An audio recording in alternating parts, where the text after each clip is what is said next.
Hello students, good morning. I am Markandeya Misra. Today we will start the first chapter of science, production and management of crops. फसलों का उत्पादन एवं प्रबंधन। इस chapter में in this chapter we will study, इस chapter में हम पढ़ेंगे एग्रीकल्चर, कृषि, वाटर क्रॉप्स, फसल किसे कहते हैं, क्रॉप्स सीजन्स, फसल के मौसम, मेथड्स ऑफ क्रॉप प्रोडक्शन, फसल उत्पादन के तरीके, क्रॉप्स इम्प्रूवमेंट, फसलों में सुधार, आवर रिस्पॉन्सिबिलिटी, हमारा उत्तरदायित्व, एंड नाइट्रोजन साइकिल और नाइट्रोजन चक्र। Let's start the chapter. We have studied in the previous classes that we need food to survive and perform various activities. हमने पिछली कक्षाओं में पढ़ा है कि हमें भोजन की ज़रूरत होती है ताकि हम रह सकें और अपने विभिन्न क्रियाकलापों को कर सकें. We get our food from plants and animals. हम अपने भोजन को पौधों और जानवरों से प्राप्त करते हैं. Plants are our main source of food. पौधे हमारे मुख्य भोजन के स्रोत हैं. Now question arises from where do we find these plants? अब यह प्रश्न उठता है कि इन पौधों को हम कहाँ से पाते हैं. These plants which give us food are grown in fields. जो पौधे हमें भोजन देते हैं उन्हें खेतों में उगाया जाता है. Special practices are undertaken to grow them. उन्हें उगाने के लिए विशेष प्रक्रिया अपनाई जाती है. Different plants give us different types of food. अलग अलग प्रकार के पौधे हमें अलग अलग प्रकार के भोजन देते हैं. And are needed different types of processes and care to grow them. और इन्हें ग्रो करने के लिए, उत्पन्न करने के लिए अलग अलग प्रकार के प्रक्रम और अलग अलग प्रकार की देखभाल की आवश्यकता होती है. Crop production is a part of agriculture.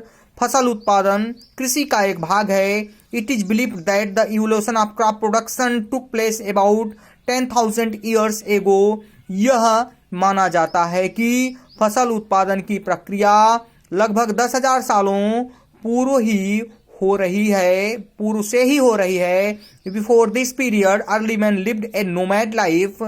इस पीरियड के पहले, इस समय के पहले जो मानव था वह एक खानाबदोश जीवन जीता था. And move from one place to another in search of food. और भोजन के खोज में एक स्थान से दूसरे स्थान पर जाया करता था. But after the evolution of agriculture he settled at one place. लेकिन एग्रीकल्चर के विकास के बाद, कृषि के विकास के बाद वह एक स्थान पर सेटल हो गया. Which lead them the permanent settlement of man. जिससे आदमी को एक परमानेंट सेटलमेंट मिल गया, व्यक्ति को एक अस्थायी निवास मिल गया. दस he became food producer from food gatherer. इस प्रकार से वह एक भोज्य पदार्थ का उत्पादक बन गया, भोज्य पदार्थ को इकट्ठा करने वाले के बजाय. In our age great changes have occurred in the field of agriculture. हमारे युग में कृषि के क्षेत्र में ढेर सारे परिवर्तन आए हैं. Besides a large number of people are engaged in this sector directly और इनडायरेक्टली. इसके अतिरिक्त बड़ी संख्या में लोग इस क्षेत्र में प्रत्यक्ष या अप्रत्यक्ष रूप से जुड़े हुए हैं. It is believed that about half of the total work. यह विश्वास किया जाता है कि संपूर्ण कार्य का आधा, फोर्स ऑफ द वर्ल्ड, इस संसार का आधा बल या आधी जनसंख्या is engaged in agricultural sector. वह कृषि क्षेत्र से जुड़ी हुई है. The next topic is agriculture means कृषि. The process of growing crops on a large scale is called agriculture. फसलों को बड़े पैमाने पर उगाने की प्रक्रिया कृषि कहलाती है. Agriculture is the most fundamental form of human activity. Agriculture human activity की, मानव क्रियाकलाप का बहुत ही आधारभूत रूप है. And includes not only the cultivation of crops but also the domestication of animals. इसमें न केवल फसलों का उत्पादन किया जाता है बल्कि जानवरों को पालतू बनाने की प्रक्रिया भी अपनाई जाती है. मोर टू नो, जिसे हम और भी जान सकते हैं, वह चीज यहां भी दी गई है. Agriculture is world's largest and oldest industry. कृषि दुनिया की सबसे बड़ी और सबसे पुरानी इंडस्ट्री है, विच बिगैन अबाउट 11,000 ईयर्स एगो, जो लगभग 11,000 साल पूर्व शुरू हुई थी। The ruins of Indus valley civilization show that, सिंधु घाटी सभ्यता के अवशेष हमें दिखाते हैं कि agriculture was adopted by the people at that time. उन दिनों भी लोगों ने एग्रीकल्चर को एडॉप्ट किया हुआ था। Various instruments have been found, विभिन्न प्रकार के उपकरण पाए गए हैं। Which show the production of crops to place at that time, जो दिखाते हैं कि उन दिनों भी फसलों का उत्पादन होता था। The next topic is what are crops. फसल क्या है? The plants which are grown by man in large numbers to get useful products are known as crops or crop plants. वे पौधे जिन्हें व्यक्ति या जिन्हें मानव बड़ी संख्या में अपने यूजफुल प्रोडक्ट्स को प्राप्त करने के लिए, उपयोगी पदार्थों को प्राप्त करने के लिए उगाता है, उसे फसल या फसली पौधे कहा जाता है। फॉर एग्जाम्पल, उदाहरण के लिए rice, wheat, maize, oil seeds, fruits, vegetables, pulses, sugar, fibres, tea, coffee etcetera are obtained from the crop plants.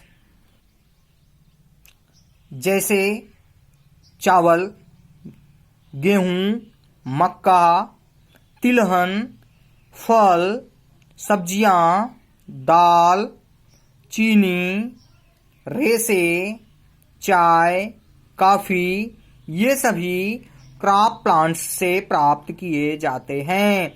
Serials are the most important part of our food.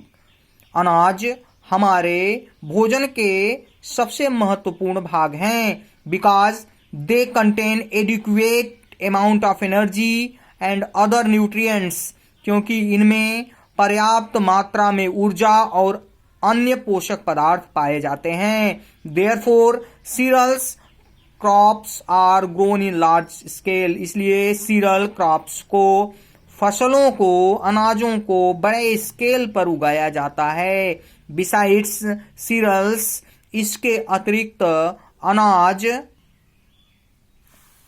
And many other crops, और दूसरी फसलें are grown to obtain pulses, उन्हें उगाया जाता है ताकि हम दाल प्राप्त कर सकें, ऑयल सीड्स, तिलहन प्राप्त कर सकें, cotton,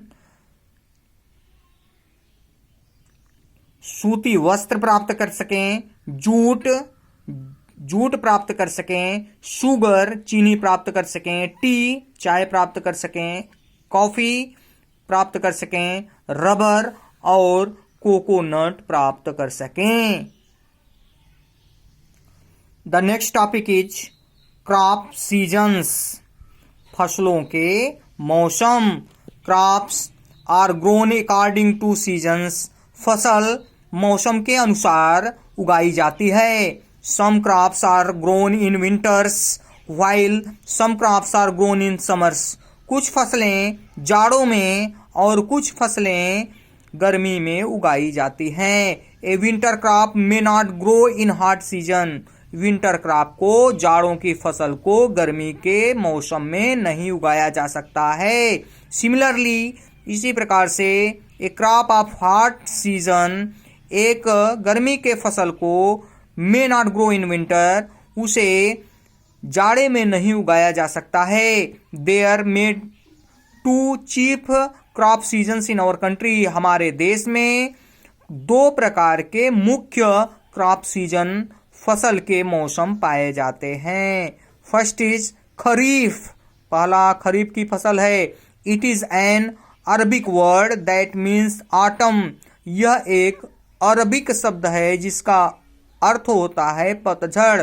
so these crops are those that ripen in autumn. ये वे फसलें हैं जो पतझड़ के मौसम में पकती हैं। फॉर एग्जाम्पल, सितंबर अक्टूबर में पकने वाली फसलें।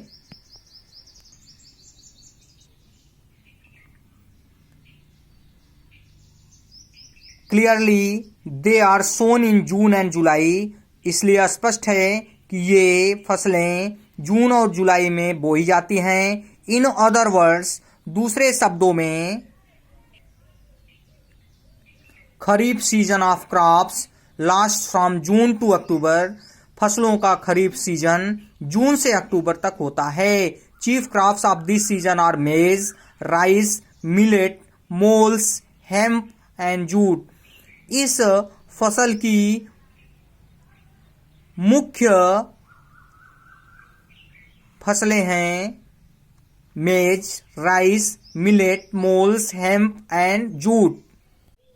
मेज मीन्स मक्का, राइस मीन्स चावल, मिलेट मीन्स बाजरा, मोल्स मीन्स तिल, हेम्प एक मेडिसिनल प्लांट है और जूट मीन्स रेशेदार पौधे। The next topic is rabi. Rabi means rabi की फसल। It is also an Arabic word that means spring. यह भी एक अरबिक शब्द है जिसका अर्थ होता है बसंत। So these crops are those that get ripen in spring. इसलिए ये वो फसलें हैं जो बसंत के मौसम में पकती हैं। फॉर एग्जाम्पल इन मार्च अप्रैल, मार्च और अप्रैल में पकने वाली फसलें। Clearly they are sown in October and November. स्पष्ट है कि ये फसलें अक्टूबर और नवंबर में बोई जाती हैं। In other